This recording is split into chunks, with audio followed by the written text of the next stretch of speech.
kedua korban saya tidak mengenali semuanya. Nggak ada yang kenal satupun. Ataupun saya tidak mengenali.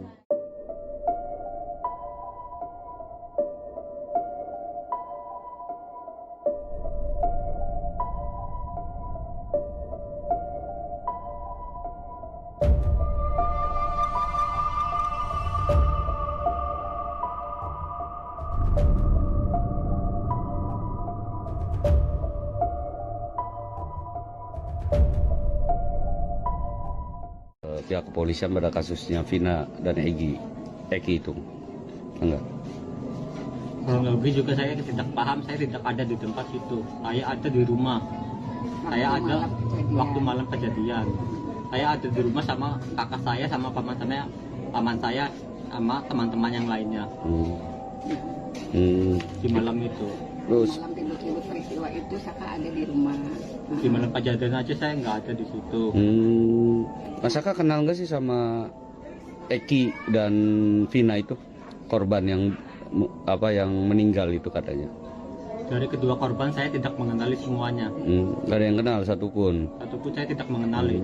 Terus Mas Saka bisa dijelaskan pada saat Mas Saka ditangkap di BAP di apa itu Mas Saka seperti apa sih?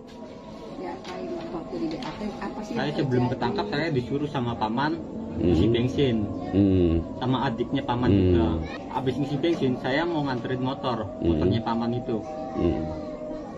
Pas baru nyampe mau nganterin motor udah ada polisi. Saya datengin, saya kan situ niat cuma nganterin motor. Malah saya ikut ditangkap juga tanpa sebab apapun, nggak ada penjelasan apapun, langsung dibawa. Nyampe di Polresta saya langsung dipukulin, suruh mengakui apa yang bukan saya lakukan. Saya dipukulin, dijejekin, disiksa segala macam sampai disetrum. Terus akhirnya Mas Saka ngaku. Siapa yang nyetrumnya, yang mukulinnya siapa? Yang mukulin, yang nyetrum itu anggota polisi semua. Tapi kita nggak tahu namanya. Namanya saya nggak tahu. Terus akhirnya ngaku Mas Saka.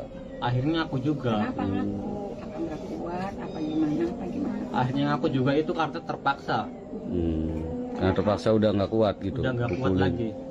Terus Mas Saka sekarang kan dengar ada 3 orang yang DPO. Kenal nggak sih Mas Saka tuh? Dari ketiga tersebut saya tidak mengenali semuanya. Terus dijelaskan lagi katanya Mas Saka dan 7 orang itu anggota geng motor. Apa benar itu? Enggak, semua itu tidak benar. Punya motor aja enggak. Saya juga nggak punya motor sama sekali. Pada saat ditangkap Mas Saka masih sekolah? Udah keluar, udah nggak sekolah. Karena apa nggak ada biaya atau nggak mampu? Karena nggak mau sekolah. Ya, saya yang jawab. Waktu dia keluar tuh dia karena ingin kerja. Dia ingin dia nggak mau ngerepotin orang tua. Saya juga berantem sama dia, dipisahin sama ibu saya. Jadi dia keluar. Saya juga maksudnya nggak bisa maksa. Cuma saya juga kesel sebenarnya. Cuma yang mau gimana lagi, tujuannya dia kan sebenarnya baik buat ngebantu.